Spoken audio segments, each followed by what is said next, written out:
Vous pensez qu'ils doivent le diffuser? On en a déjà parlé, non, mais là... Je pense qu'ils doivent l'annuler. Vous pensez qu'ils doivent l'annuler? Moi, j'ai vu le premier épisode en avant-première. Alors déjà, il faut arrêter de dire qu'ils mettent pas en avant Michel Fourniret dans cette fiction. C'est sur Salto. Hein. C'est sur Salto, voilà, il y a le premier épisode. Comme ça, vous n'aurez pas regardé le 15 mars. Voilà, le premier épisode qui dure 50 minutes, ils mettent plus de 50% du temps en avant Michel Fourniret. Donc déjà l'excuse qui j'ai chronométré, il met plus de 20 minutes en avant Michel Fourniret ou sa camionnette ou des scènes avec lui. La première scène, c'est l'enlèvement d'une petite fillette par Michel Fourniret. Donc terrible à revoir pour les victimes. Et vous ne pouvez pas, je le redis, vous ne pouvez pas starifier un pédophile dans une fiction. Alors justement, on a Selim qui est avec nous, fils de Michel Fourniret. Et merci donc Oli Pori Santoro. Vous êtes journaliste co-auteur du Fils de l'ogre avec Selim. Justement, vous êtes le seul journaliste à avoir interviewé Michel Fourniret en prison. Selim, je sais que vous êtes vraiment en colère. Vous êtes déjà venu nous voir dans Balance ton poste. Aujourd'hui, on va s'intéresser vraiment à la fiction de TF1 du 15 mars.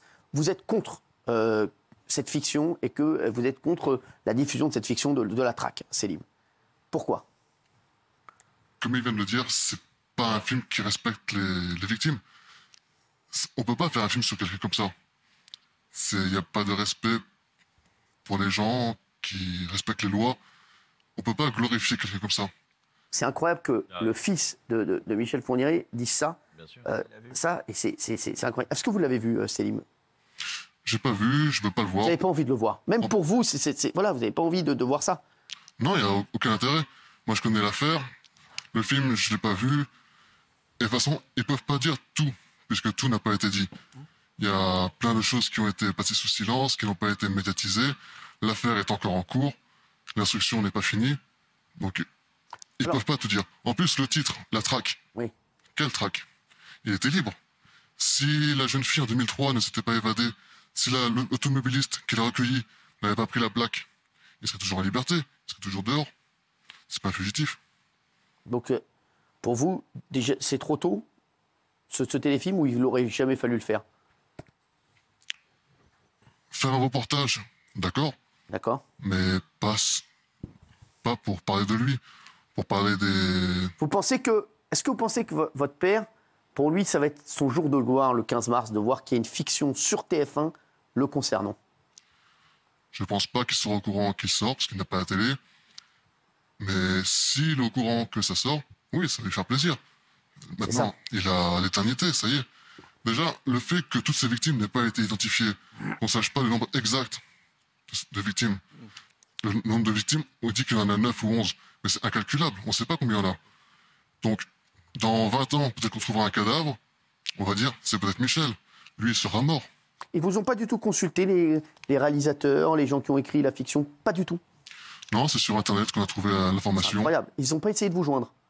Aucun moment. Ça, c'est fou. C'est incroyable. Et vous savez même pas si vous apparaissez dans la fiction?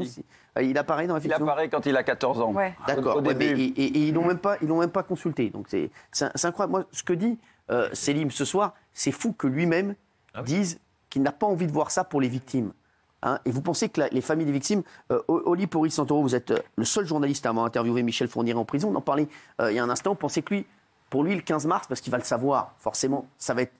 Pour lui, c'est un hommage qu'on lui rend? Mais complètement. C'est ça qui est grave, ouais. J'ai une lettre de Michel Fourniret qu'il nous a envoyée durant notre longue relation épistolaire étalée sur 4 ans. Bien sûr. Bon, il ne savait pas que j'étais journaliste. Je me cachais derrière Selim pour essayer d'entrer dans ses pensées, sachant que c'est un manipulateur. Sur vous. On l'a manipulé. Moi, j'ai une lettre de lui dans laquelle il écrit « À moi les ovations ». Donc il l'écrit stricto sensu. Il est fier de tout ça. Il est fier qu'on parle de lui. Ça le fait exister. C'est quelqu'un qui a un ego et pour lui, colossal. Il se dit, moi, le 15 mars, je vais être la star d'une fiction sur TF1. C'est un héros.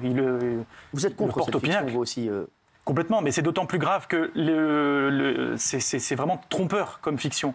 C'est pas juste une fiction, c'est une fiction elle-même adaptée d'un roman 100% fictionnel. Il faut voir le préambule du roman dont TF1 a acheté les droits. Regardez ce qui est écrit en préambule. Si ce livre est basé sur l'affaire Fourniret, s'il suit au plus près les faits tels qu'ils ont été révélés lors du procès, cet ouvrage est avant tout une œuvre de fiction. Les pensées et les propos prêtés à Monique Olivier et à Michel Fourniret ainsi qu'aux différents personnages de cette histoire relève de la pure fiction et de la seule création littéraire. C'est du pur divertissement. Est-ce qu'on peut se divertir avec l'affaire Fourniret? C'est quand même non, mais c'est insensé. Ça vous ils ne lui ont pas proposé de voir le film, il ne veut pas le voir, mais ils n'ont même pas eu la correction de lui proposer. Oui, alors il est sur Salto, je vous le dis, voilà, sur la plateforme. Aussi, oui, on a envoyé une lettre, enfin, on a fait une demande, une pétition en ligne pour que TF1 arrête ce projet. Ils nous ont après répondu que c'était la liberté d'expression, qu'ils n'ont pas à se justifier par rapport à ça. Donc, on a mis un avocat contre eux pour demander que je ne sois pas cité dans le film. Maître Karim Lawafi. D'accord. Est-ce qu'il a le droit, est-ce que vous pensez qu'ils peuvent vous enlever? Parce que là, si Selim met un avocat et qui me fait une mise en demeure et qui demande à ne pas être dans le film, ils vont dire que c'est de la fiction. Je pense que ça va être compliqué. Il faut juste souligner qu'il y a d'ailleurs une erreur qui a été dite par M. Jean-Michel Maire l'autre soir. Toutes les victimes de Michel Fourniret ne sont pas mortes. Il a commis 15 agressions sexuelles dans les années 80. Et Daïna Le Guénan, parmi elles, il y a Daïna Le Guénan, qui a quand même réussi récemment à faire retirer de la vente la BD de Stéphane Bourgoin, le serial menteur, comme le dit Paris Match. Elle a réussi à faire retirer ça de la vente, quoi. Donc c'est possible, ça existe. Vous êtes choqué de cette fiction c'est pour les familles des victimes ou plus parce que Michel Fourniret ce soir-là va se dire j'ai réussi je suis un héros ce soir-là. C'est les deux. Et je peux vous dire que Daïna Le Guénan, dont je vous parlais, le vit très très mal, le fait qu'il y ait une fiction. Et elle est à fond derrière Selim. Exactement. Selim, vous avez rencontré les victimes de votre père qui sont encore vivantes? Non. Et justement, je me mets à la place des proches des victimes. Voir un film qui va sortir comme ça sur l'homme qui a tué votre fille, vous imaginez ça? C'est invivable. Se dire, c'est l'homme qui a tué ma fille, on fait un film sur lui, on le passe à la télé. Les gens vont gagner de l'argent sur ça. C'est impressionnant. D'ailleurs, est-ce que de l'argent va être reversé à des associations Non, je ne crois pas. Non plus, non. Selim, vous aviez quel rapport avec votre père? Parce que c'est vrai que tout le monde se demande, c'est vrai que vous aviez quel rapport avec lui? Maintenant, j'ai plus de rapport avec lui, j'ai plus de relation, j'ai plus de contact.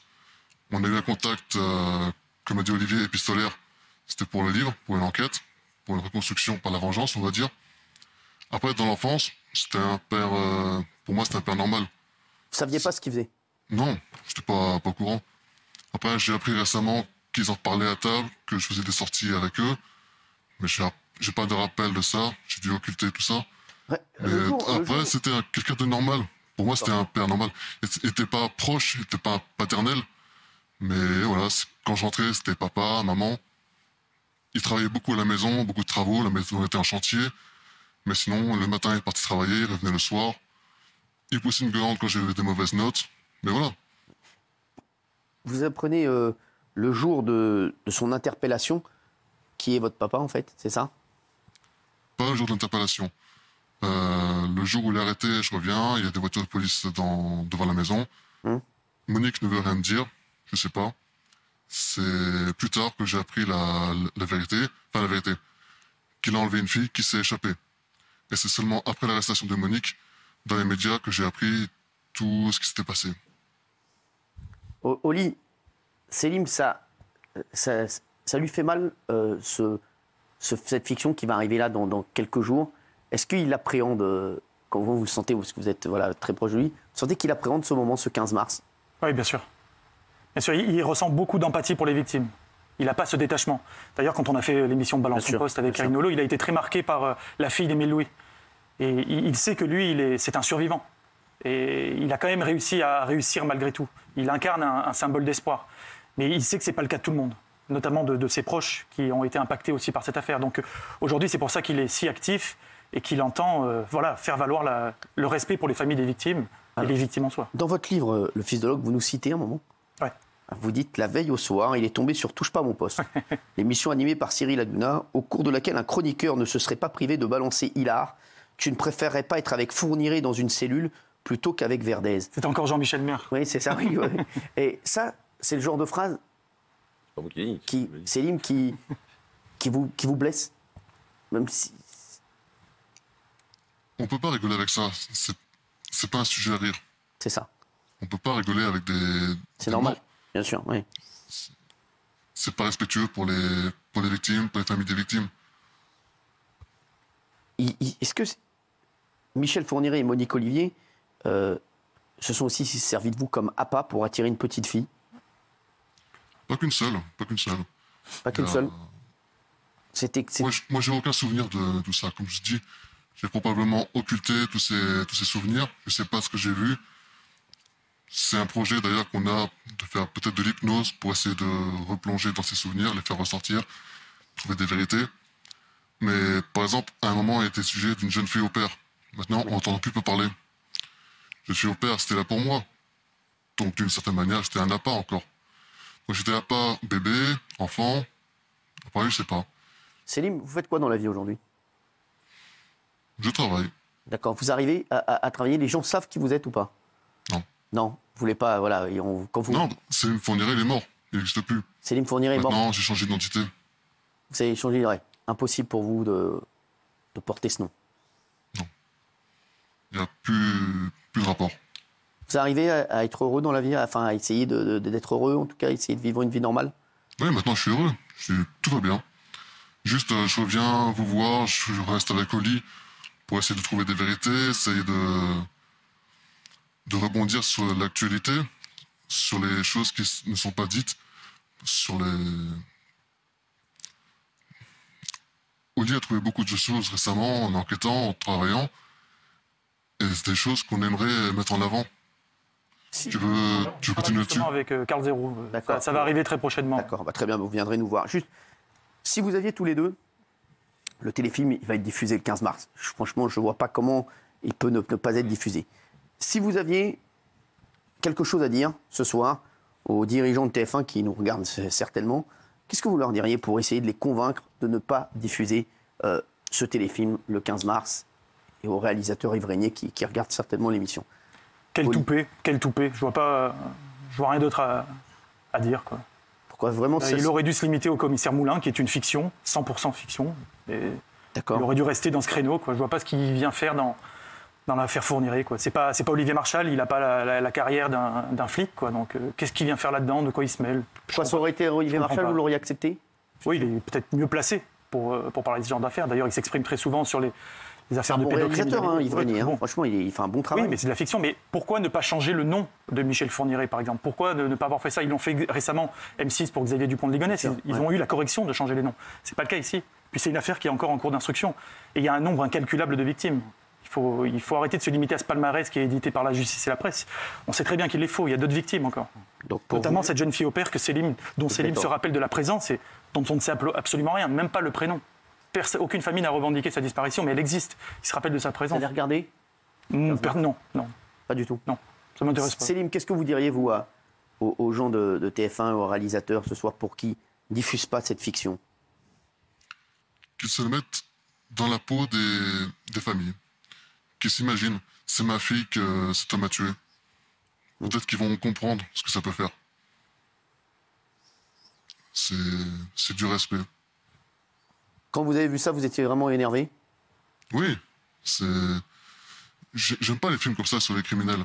Si vous avez mis dans le projet, si vous avez intégré au projet, vous auriez dit oui ou pas, Oli?